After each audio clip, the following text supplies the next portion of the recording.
Good morning, students. Today in your English class, we are going to see unit number 1, Prose, the Nose Jewel. This lesson was written by C. Rajagopalachari.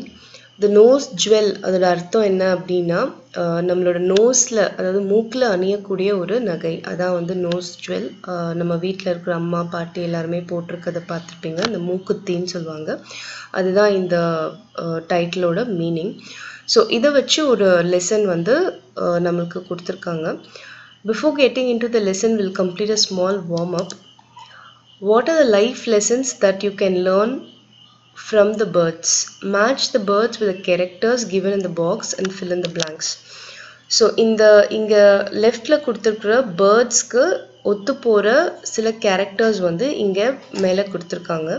So இதை வந்து நீங்கள் match பண்ணிவிட்டு அதுலேருந்து நீங்கள் என்ன கற்றுக்குறீங்க அப்படின்றத நீங்கள் எழுதணும். ஃபார் எக்ஸாம்பிள் பார்த்தீங்கன்னா இங்கே பிஜின் இருக்குது.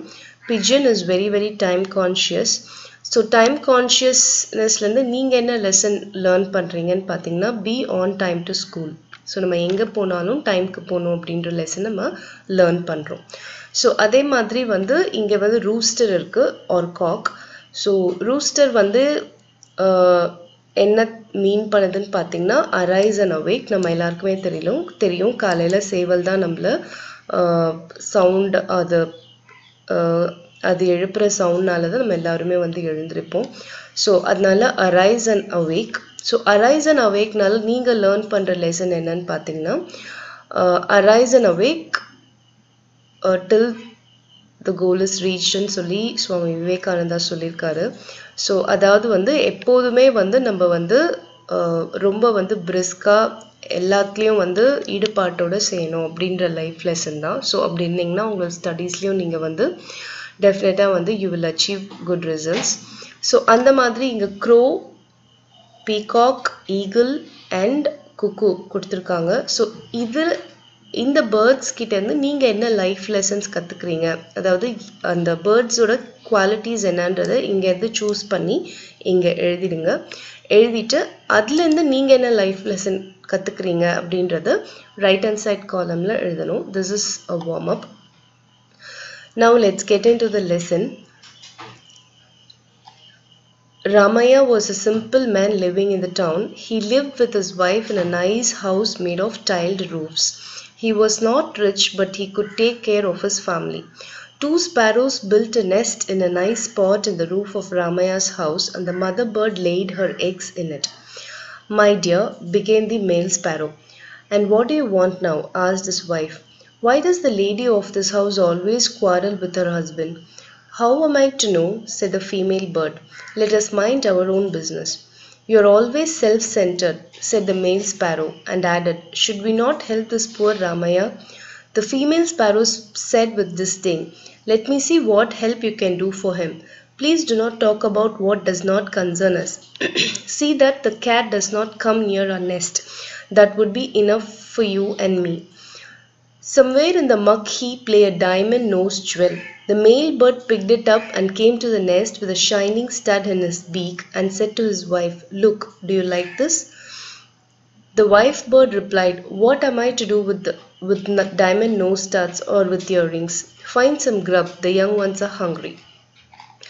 ஸோ இந்த பேஜில் வந்து இது வந்து ஒரு ரொம்பவே வந்து ஸ்மால் ஸ்டோரி தான், written in a simple English. So I thought I go by page.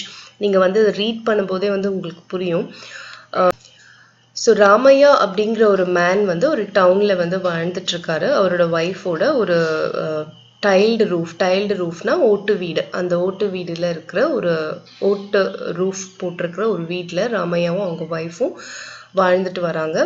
அவங்க வந்து ரொம்ப வசதியானவங்க கிடையாது, பட் ஓரளவுக்கு அவங்களோட ஃபேமிலியை சமாளிக்கக்கூடிய வருமானம் வரக்கூடிய family.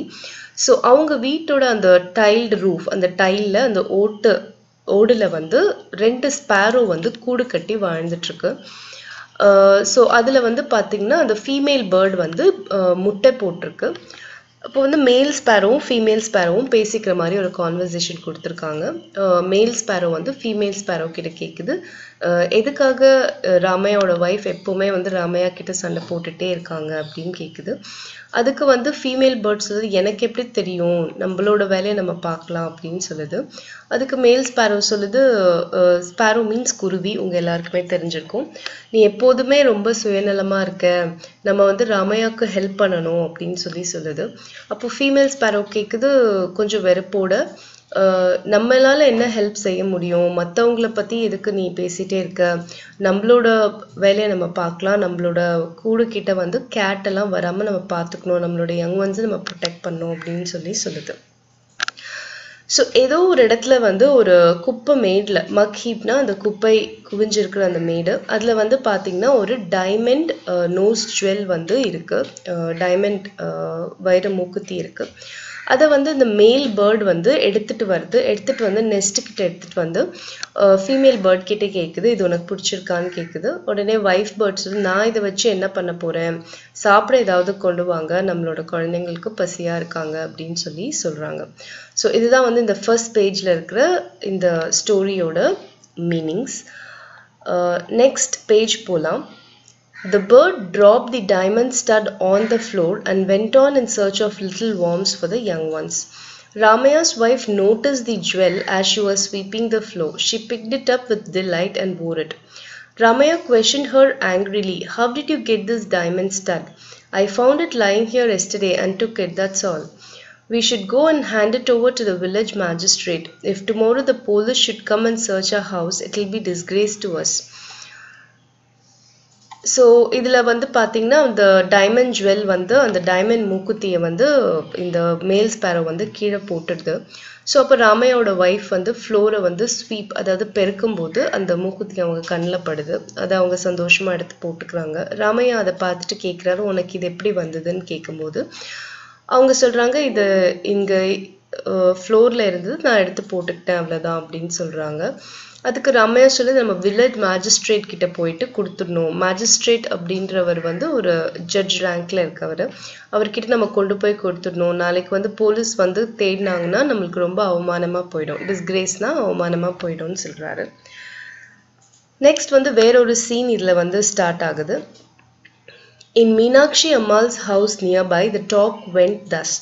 I forgot and left it in the bathroom. Kuppai, the servant woman, must have swept it out. She is very careless and ignorant. The mother, Meenakshi Ammal, consoled her little girl, saying, "Let us search and find it.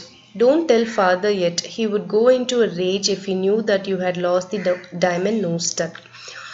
So, Meenakshi அம்மாள் ஹவுஸ்னு பக்கத்தில் வந்து ஒருத்தவங்களோட வீடு இருக்குது. அங்கே வந்து இந்த மாதிரி ஒரு கான்வர்சேஷன் போயிட்டுருக்கு. நான் வந்து மறந்து பாத்ரூமில் வந்து அதை வச்சுட்டேன். சர்வெண்ட் குப்பாய் வந்து அதை பெருக்கி போட்டிருக்கலாம், ஏன்னா அவர் ரொம்ப கேர்லெஸ் அண்ட் ரொம்ப இக்னரண்ட்னா எதையும் வந்து கேர்ஃபுல்லாக ஹேண்டில் பண்ணாமல் எல்லாத்தையும் ரொம்ப கேர்லெஸ்ஸாக விடுறவங்க தான் இக்னரண்ட்னு சொல்லுவாங்க. ஸோ இதை கூட கவனிக்காமல் அவள் பெருக்கி போட்டிருப்பா அப்படின்றது தான் இக்னரண்ட்ன்றதுல மீன் பண்ணுறாங்க. ஸோ அந்த மீனாட்சி அம்மாள் அப்படின்ற அந்த வீட்டில் இருக்கிற ஒரு லேடி, அவங்க வந்து அவங்க பொண்ணுக்கு வந்து சொல்கிறாங்க, சரி நம்ம வந்து தேடலாம், நீ கவலைப்படாத, அப்பா கிட்ட சொல்லாத, அப்பா வந்து ரொம்ப கோவப்படுவாங்க, நீ வந்து உன்னோட டைமண்ட் நோஸ்டில் தொலைச்சிட்டேன்னு சொன்னால் அப்பா ரொம்ப கோவப்படுவாங்க, நம்ம தேடிக்கலாம் அப்படின்னு சொல்லி அவங்க பொண்ணை வந்து கன்சோல் பண்ணுறாங்க. ஸோ மீனாட்சி அம்மாள் அவங்களோட பொண்ணோட அந்த நோஸ் ஜுவல் தான் அது. ஸோ அதை வந்து அவள் எங்கேயோ மிஸ்பிளேஸ் பண்ணிட்டா, அது வந்து அப்படியே குப்பைக்கு போயிருக்கு. ஸோ அதுதான் வந்து ராமையாவோட வீட்டில் அந்த பேர்ட் வந்து கொண்டு வந்து போட்டிருக்கு. ஸோ இதில் இருக்கிற do you know பாருங்க, a bird's eye takes up about 50% of its head. Our eyes take up about 5% of our head. To be comparable to a bird's eyes, our eyes would have to be the size of baseballs. So பேர்டோட ஹெட்டில் வந்து 50% of the space வந்து ஐஸே வந்து ஆக்கியபை பண்ணியிருக்கு. But நம்மளோட ஃபேஸில் பார்த்தீங்கன்னா 5% தான் நம்மளோட ஐஸ் இருக்குது. ஸோ அந்த மாதிரி பேர்டோட ஐ சைஸ்க்கு நம்மளோட பேர்டோட ஐஸ் வந்து அதோட ஹெட்டுக்கு 50% ப்ரொபோர்ஷனேட்டாக இருக்கு இல்லையா, அந்த மாதிரி நம்மளோட ஃபேஸில் வந்து ஐஸ் இருக்கணும்னா பேஸ்பால் சைஸ் ஐஸ் தான் நம்மளுக்கு இருக்கணும். அப்போ தான் வந்து பேர்ட்ஸோட அந்த ப்ரொபோர்ஷனேட்க்கு நம்மளோட இதை வந்து ஈக்குவல் பண்ண முடியும்னு சொல்லி கொடுத்துருக்காங்க. அதாவது பேர்ட்ஸோட ஐ வந்து அதனோட ஹெட்டில் வந்து அவ்வளோ பெருசாக இருக்கிறதுனால தான் அதனால ஈஸியாக எல்லாமே வந்து லொக்கேட் பண்ண முடியும். ரொம்ப குட்டி குட்டியான விஷயங்கள், அதாவது வார்ம்ஸ், பூச்சி, இதெல்லாம் கூட பேர்ட்ஸ் வந்து ஈஸியாக லொக்கேட் பண்ணிடும். So we'll go to next page. What is the secret you are whispering? Asked Ramanathan. The loss of the jewel had to be admitted. Soon the whole village knew about it. The maidservant Kupai was suspected by everyone to have stolen it. The police came and searched her hut but could find nothing. So, இப்போ இவங்க இந்த மீனாட்சி அம்மாலாம் அவங்க பொண்ணும் பேசிட்டு இருக்கிறத வந்து ராமநாதன் வந்து அப்பதான் வராரு. கேட்குறாரு, என்ன ஏதோ 2 பேரும் வந்து சீக்ரெட் பேசிட்டு இருக்கீங்க அப்படின்னு கேட்டோன்னு அவங்க வந்து ஒத்துக்கிறாங்க. இந்த மாதிரி நோஸ்டட் காணாம போனதை ஒத்துக்கிறாங்க. ஸோ எல்லாருக்கும் இந்த விஷயம் தெரிஞ்சிருது, இந்த வில்லேஜில் இருக்கிற எல்லாருக்கும் இந்த விஷயம் தெரிஞ்சிருது. தெரிஞ்சதுக்கு அப்புறமா அவங்க வீட்டில் வேலை செய்கிற குப்பாய் அப்படின்ற மெய்ட் சர்வெண்ட்னா வீட்டில் வேலை செய்கிறவங்க, அவங்கள தான் எல்லாருமே சந்தேகப்படுறாங்க. போலீஸ் வந்து அவங்க வீட்டுக்கு போயிட்டு தேடுறாங்க, பட் எதுவுமே கிடைக்கல. Next, Ramaya's heart was in a flutter. Ramaya's wife put the stud away in her box. She soon developed a severe fever and was confined to her bed. No one thought of searching their house. The he-sparrow said, "Look at the fun, my dear. The lady of this house is scared and is down with fever." "Nice fun indeed," said the she-sparrow. "The poor woman is in a panic. The fever may be the end of her." "And a good thing too," said the cruel male sparrow. "It is all your doing. You brought and threw it here and tempted her," said the female bird. The male bird answered gravely, "Did I tell her to steal the thing? This is bound to happen when humans are being greedy." So இந்த மாதிரி வந்து police எல்லாம் வந்து தேடுறது, இதெல்லாம் வந்து ராமையாவும் அவங்க ஒய்ஃபும் கேள்விப்பட்டோன்னா அவங்களுக்கு வந்து ரொம்ப நடுக்கமாக இருக்குது. ராமையாவோட ஒய்ஃப் வந்து அதை தன்னோட மூக்குலேருந்து கழட்டி பாக்ஸில் போட்டு வச்சுட்டாங்க. பட் ஆனால் அவங்களுக்கு வந்து பயங்கரமான ஃபீவர் வந்துடுது இந்த பயத்தினால. ஸோ அதனால் அவங்க பெட்லேயே கன்ஃபைன் ஆகிருக்காங்க, அதாவது பெட்லேயே படுக்கையாக இருக்காங்க. ஸோ அவங்க வீட்டில் வந்து தேடணும்னு யாருக்குமே வந்து தோணலை. ஸோ அப்போ வந்து இந்த ஷீ ஸ்பேரோ, இந்த மேல் பேர்டை ஹீ ஸ்பேரோன்னு சொல்லுவோம், ஃபீமேல் பேர்டை ஷீ ஸ்பேரோன்னு சொல்கிறோம். ஸோ இதுங்க ரெண்டும் பேசிக்குது. என்ன சொல்கிறாங்கன்னா, அங்கே பாரு எவ்வளோ ஃபன்னாக இருக்குது, இந்த ஹவுஸோட லேடி வந்து ரொம்ப பயத்தில் ஃபீவரே வந்துடுச்சு அப்படின்ட்டு. ஸோ அதுக்கு ஷீ ஸ்பேரோ சொல்லுது, ஆமாம்மா ரொம்ப ஃபன் தான், அந்த உமன் வந்து ரொம்ப வந்து பயத்தில், பேனிக்னா பயத்தில் இருக்காங்க, இந்த ஃபீவர்லேயே அவங்க இறந்துருவாங்க போல இருக்கு அப்படின்னு சொல்லுது. அது கொஞ்சம் குட் திங் தான் அப்படின்னு சொல்லி he Sparrow is also saying. அதுக்கு வந்து ஷீ ஸ்பேரோ சொல்லுது, இதெல்லாம் உன்னோட வேலை தான், நீ தான் அந்த மூக்குத்தி எடுத்துகிட்டு வந்து இங்கே போட்டு அவங்கள டெம்ப் பண்ண அப்படின்னு சொல்லுது. அதை எடுக்க சொல்லி தூண்டினேன் அப்படின்னு சொல்லுது. அதுக்கு வந்து மேல் ஸ்பேரோ சொல்லுது, நானாக வந்து அவங்க கிட்ட வந்து அதை திருட சொன்னேன். இதுதான் வந்து ஹியூமன்ஸ், அதாவது மனிதர்கள் வந்து ரொம்ப கிரீடினா வந்து ரொம்ப ஆசைப்பட்டா, பேராசைப்பட்டா இப்படி தான் நடக்கும் அப்படின்னு சொல்லி மேல் ஸ்பேரோ சொல்லுது. Next page. Rightly said, we should never be greedy for what belongs to others. Come, let us go now and bring some worms for the young ones. And the two flew out. Ramaya and his wife spent the rest of life in fear of being caught. The diamond nose jewel may still be with them, but the fear of getting caught was even more. So, இந்த மாதிரி வந்து மேல் bird வந்து humans வந்து ரொம்ப பேராசைப்பட்டா இது மாதிரி தான் நடக்கும் அப்படின்னு சொன்னதுக்கு ஃபீமேல் பேர்ட் சொல்லுது, ஆமாம் கரெக்டாக தான் நீ சொன்ன, நம்ம வந்து அடுத்தவங்களோட பொருளுக்கு எப்போதுமே ஆசைப்படக்கூடாது அப்படின்னு சொல்லிட்டு, சரிவா நம்ம போயிட்டு குழந்தைங்களுக்கு வார்ம்ஸ் கொண்டு வரலாம், வார்ம்ஸ்னால் புழு, அது கொண்டு வரலாம்னு சொல்லிட்டு 2 பேர்டும் பறந்து போகுது. ராமையாவும் அவரோட ஒய்ஃபும் வந்து ரெஸ்ட் ஆஃப் த லைஃப், அவங்களோட வாழ்க்கையில் இந்த மீதி எல்லா நேரமும் வந்து ரொம்ப பயத்திலே தான் அவங்க கழிச்சாங்க. அந்த டைமண்ட் நோஸ் ஜுவல் அவங்க கிட்ட இருந்தாலும் அதை விட அதிகமான பயம், எங்கே நம்மளை வந்து போலீஸ் வந்து பிடிச்சிடுவாங்களோ அப்படின்ற பயம் தான் ரொம்ப அதிகமாக இருந்தது அவங்க கிட்ட. ஸோ இதுதான் இந்த ஸ்டோரி. இந்த ஸ்டோரியிலேருந்து நம்ம கற்றுக்கிற விஷயம் என்ன அப்படின்னு கேட்டிங்கன்னா, அடுத்தவங்க பொருளுக்கு நம்ம எப்போதுமே ஆசைப்படக்கூடாது. இது வந்து ரொம்ப ரொம்ப முக்கியமான விஷயம். நம்மளோட வாழ்க்கையில் நம்ம கடைப்பிடிக்க வேண்டிய ஒரு பிரின்சிபல் இது. அதாவது வந்து எப்போதுமே வந்து நம்மளோட பொருள்ல தான் நம்ம வச்சுக்கணும். அடுத்தவங்க கிட்ட விலை உயர்ந்த பொருள் இருக்கு, இல்லை நம்ம கிட்ட இல்லாத பொருள் அவங்க கிட்ட இருக்கு அப்படின்றத பார்த்து அதை வந்து நம்ம எடுத்துக்கணும் அப்படின்னு நினைச்சோம்னா அதனால நம்மளுக்கு வரக்கூடிய துன்பங்கள் தான் ரொம்ப அதிகம். ஸோ அதனால we should never be greedy for what belongs to others. அடுத்தவங்களோட பொருளுக்கு ஆசைப்படக்கூடாது. இது வந்து ஒரு லைஃபோட பிரின்சிபலா வச்சுக்கிட்டிங்கன்னா இப்போ மட்டும் இல்லை, நீங்கள் பெரியவங்களா வளரும் போது கூட உங்களுக்கு வந்து வாழ்க்கையில் எப்போதுமே வந்து நல்லது தான் நடக்கும். தேவையில்லாத வந்து குழப்பங்கள், பயம் இது எதுவுமே நம்மளுக்கு இருக்காது. அதாவது இன்னொருத்தரோட பொருள் நம்ம எடுத்தோம்னா டெஃபினட்டாக நம்மளுக்கு வந்து அந்த குற்ற உணர்ச்சி நம்மளோட வாழ்க்கையில் எப்போதுமே இருந்திருக்கும். யாருக்காவது தெரிஞ்சால் நம்மளை என்ன நினைப்பாங்க, என்ன பேசுவாங்க அப்படின்றது நம்ம வாழ்க்கை முழுக்க இருந்துகிட்டே இருக்கும். ஸோ அதனால you have certain principles in your life and say to yourself every day that you should not be greedy for others things. இதை நீங்கள் வாழ்க்கையில் எப்போதுமே கடைப்பிடிச்சிங்கன்னா your life will be good. So next வந்து about the author பாருங்க. Chakravarti Rajagopalachari, informally called Rajaji, was an Indian politician, independence activist, lawyer, writer, historian and statesman. Rajagopalachari was born in the village of Thorappalli in the Krishnagiri district. Rajagopalachari was the last Governor General of India as India soon became a republic in 1950.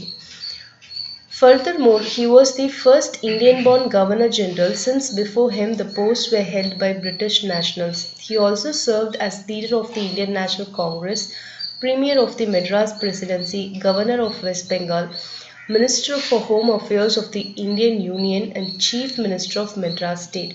He was one of the first recipients of India's highest civilian award, the Bharat Ratna.